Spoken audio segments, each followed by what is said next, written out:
Level 1, the psychology student. You pick psychology because you want to help people. That's the answer you give, and you mean it mostly. But if you're honest, there was something else first. Something that happened before you knew what a major was or what therapy even looked like.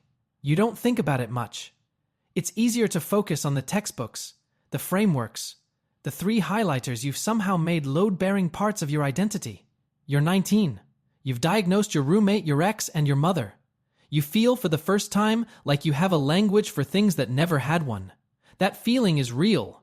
It is also covering something you haven't looked at directly yet. You're about to spend the next decade learning every tool this field has ever built. Some of them will help your clients enormously. Whether any of them can reach the reason you actually walked through that door, that question never came up at orientation. Nobody told you what it was going to take from you. Level 2, the practicum student. The client across from you just disclosed active suicidal ideation, a plan, and a date. You are 22 years old. You have been in this placement for 11 weeks. Your hands are steady. Your voice stays level. You say everything you were trained to say: the safety assessment, the collaborative plan, the clear next steps. Afterward, you sit in your car in the parking structure for 23 minutes. Your phone is in your bag. You don't know what to do with what just happened, and you are not sure there is a place to put it. Nobody trained you for the weight of being the person someone tells that to. They trained you for the technique. Those are not the same thing. Before this placement, you spent 3 years learning theoretical frameworks. You walked in with a treatment plan, a clinical conceptualization, and a notepad. Real clients arrived with 37 years of lived experience and 0 interest in your framework. Your first session was not what you practiced. That is how all of them go. You write your session notes like the FBI might subpoena your feelings. Every word chosen defensively. You say the client presented with instead of "she cried for 40 minutes and I didn't know what to do." Both are true. Only one goes in the file. In session you say, "that sounds really difficult 14 times in 50 minutes. You count later. You say, "what comes up for you when you think about that?" 11 times. You are buying seconds. You are scanning your training for the right response while maintaining what your supervisor calls a grounded, present therapeutic posture, the clinical term for the face you make when you are internally screaming. The last 2 minutes of session are the most dangerous 2 minutes of your week. The client's hand is on the door and they say, "actually, there's one more thing." You smile. You say, "of course. Your stipend is $18,000 a year. Before taxes." You are performing clinical work that licensed professionals bill at $200 an hour, and you are doing it for less than $9 an hour when you factor in the documentation time. You go back the following week. The client returns. You hold what they gave you and you do the work. You do it competently, and you do it largely alone, because that is the structure. 1 hour of supervision per week. And supervision mostly gives you more questions than it takes away. Then Dr. Harmon finds you, not the other way around. He invites you into his research lab and tells you that you have a rare clinical intuition. Nobody has said that to you before. You believe him immediately and completely. That is your first mistake. Level 3, the postdoctoral intern. The boy who sits down across from you is 17. His name is Marcus. He was referred for anger management. He is not angry. He is calm, not the calm of someone who has done the work, but the calm of someone who has decided exactly what to show you and is showing you precisely that. He describes his home life in careful, measured sentences. Too measured for 17. You take notes. He answers every question completely, which is its own problem, because the clients hiding the most sometimes answer everything and leave nothing traceable. You bring it to supervision. Standard conduct presentation, your supervisor says. Document the behavioral indicators and continue. You write the note. You close the file. Marcus stays the way a splinter stays, not painful, not visible, just present somewhere you can't find. Meanwhile, year 5 of the dissertation. Your committee wants revisions. Harmon is on sabbatical until October. You email him. He responds 11 days later with 2 sentences and a suggested citation. You stare at the response for a while. Then you open your caseload notes because there is always a caseload. You are paid $18,000 a year to be a full-time researcher, part-time clinician, and permanent student simultaneously. You teach undergraduates. You run studies. You see clients. You write literature reviews for chapters no one outside your committee will read for at least 2 years. Harmon controls your timeline, your funding, your letters of recommendation, and therefore your future. You have learned to manage this carefully. The paper publishes. The one built on 14 months of your data collection, 3 software crashes, and 6 weeks of additional analysis your committee required. It publishes in a peer-reviewed journal with a strong impact factor. Your name is second. Harmon's name is first. You ask about it once, carefully. He explains that this is how the field works, that his name increases citation probability, that this is him investing in your career. The explanation is technically accurate. You never ask again. Something closes in you that had been open. You can't identify exactly when it closed, which is the kind of thing you will spend the rest of your career helping other people locate. You see Marcus every other Tuesday. The splinter stays. And below the caseload and the dissertation and the $18,000 a year, a question has started forming that you don't yet have language for. You will. Give it 2 years. Level 4, the postdoctoral fellow. 3,000 supervised hours. That is the number standing between you and a license. You are counting them the way someone counts days at the end of a long sentence. You see clients all day. You document for 2 hours after. You study for the EP on weekends, a 900-question exam covering everything from neuropsychology to jurisprudence, while completing your fellowship for $45,000 a year. Friends from your undergraduate cohort own property now. You have advanced opinions about treatment modalities and a bathroom you share with 2 people. You pass on a Thursday. The relief lasts approximately 1 week. You are now the person the interns think has it together. They stop you in the hallway and ask questions, and you answer with quiet confidence. Most of this is real. The part that isn't, you have learned to keep off your face. A new client arrives, referred by a colleague. High-functioning anxiety, articulate, self-aware, quick to adopt clinical language. In session 2, he uses the phrase hypervigilant attachment response correctly in a sentence. You note the intellectualization and adjust your approach. In session 3, you notice that the self-awareness never leads anywhere. Every insight is named precisely and immediately neutralized. Something about the speed of that neutralization stays with you. You file it. You keep working. Then the email. Harmon presented your dissertation research at a national conference. You were not invited to present. He sends you a photograph of the room full house, standing session, your methodology slide visible on the screen behind him. He writes, "Full house, your work landing well." You stare at that email.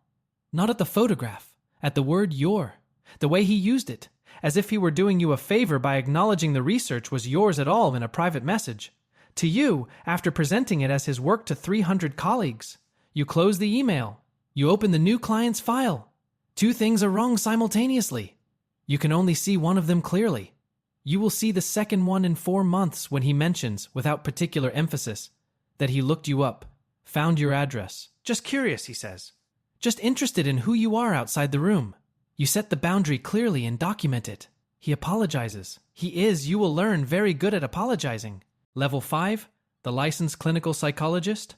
He knows where you live. He mentioned it in session 6, casually, the way people mention things they assume you won't find alarming. Just curious.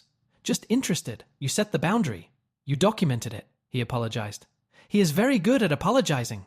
The license arrived 2 months ago in a plain envelope. No ceremony. Your first full year of independent practice will earn you $92,000, nearly 5 times what the doctoral program paid, more than double the fellowship. After a decade of supervised hours and structured poverty, that number should feel like resolution. It doesn't. It feels like the first year the pay is roughly proportional to what the work costs to do. Nobody in training warned you that those 2 things have a gap between them, or that the gap is permanent. The first review appears on a Tuesday. A colleague mentions it the way people mention things they assume you already know. 3 stars.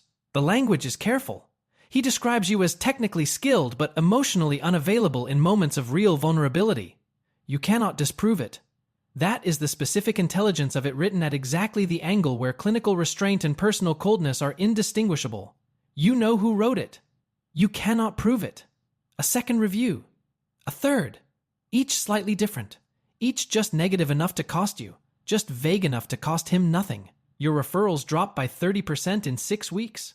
You consult a lawyer. She listens, asks 3 questions, tells you there is nothing actionable. He has, in legal terms, expressed an opinion. You pay her $400 and drive home. Then Marcus, not the file. The news. His name in an article on a Sunday morning. 19 years old. Arrested. The details are specific and they are bad. You pull the old practicum notes. You read them looking for the sentence that sat wrong. The calm you documented as appropriate affect. The complete answers you wrote down as cooperative. You don't know if you missed something real or if you are building a pattern backward from an outcome. You are a psychologist. You understand exactly how that process works. It doesn't help. Your therapist asks, "That week, what originally drew you to this field?" You give the answer you always give. She waits. Then she asks what the real answer is. You don't say anything for a long time. Not because you don't know, because you have spent a decade giving other people the language to say the thing they couldn't say aloud. And you are sitting in that chair and the answer is right there, and you cannot make yourself say it out loud in front of another person. She lets the silence do what silence does. Level 6, the senior clinical psychologist. A client tells you something on a Tuesday that requires a mandatory report. You explain what you have to do. You watch 8 months of careful trust-building change in their face in approximately 4 seconds. You make the call. You follow the law. They don't come back. You tell yourself you would make the same decision again. You would. What you cannot tell yourself is that it didn't cost you the one client this year making real, measurable progress, not the insight without change variety, but actual behavioral shift. The kind that appears in outcome data and that you almost never see this far into a career. There is no clinical term for losing that. You give it none. $115,000 a year. That is what a senior clinical psychologist earns after 12 years of training, 4 licensing exams, and more supervised hours than you care to count. The salary exists in the same week as the empty appointment slot, the mandatory report, and the conference in another city where someone else accepted an award with your research in its DNA. These facts do not resolve each other. You can tell in 30 seconds whether a meeting could have been an email. You cannot say this out loud. 32%. That is how much your referral base dropped in 8 weeks. The patient from session 6, the one who apologized well, found a current client in your building and told her you terminated him without cause. You didn't terminate him. Nothing is provable. Your lawyer confirmed this 3 months ago. You understand clinically that the campaign is working exactly as designed. Understanding it doesn't stop the mechanism from running. Harmon's Lifetime Contribution Award is on a Friday evening. You are in the audience of 400.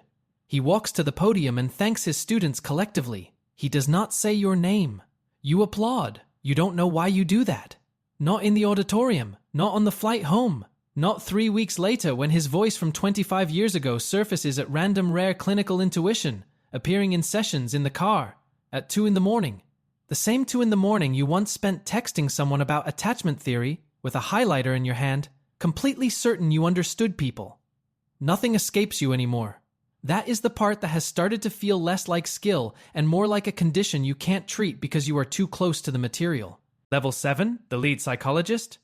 The court sends you a forensic referral on the same Monday your office manager quits, your 2 o'clock no-shows for the 3rd consecutive week, and someone slides a note under your door about the copy machine. You earn $138,000 a year to do therapy, supervision, conflict resolution, and something the staff calls office parenting, which means you are the person who keeps everyone else functional so that the work continues. You handle all of it with the same face. You have not had a quiet lunch in longer than you can reliably remember. Younger colleagues think you are wise. Really, you are tired with enough pattern recognition to look like wisdom from a distance.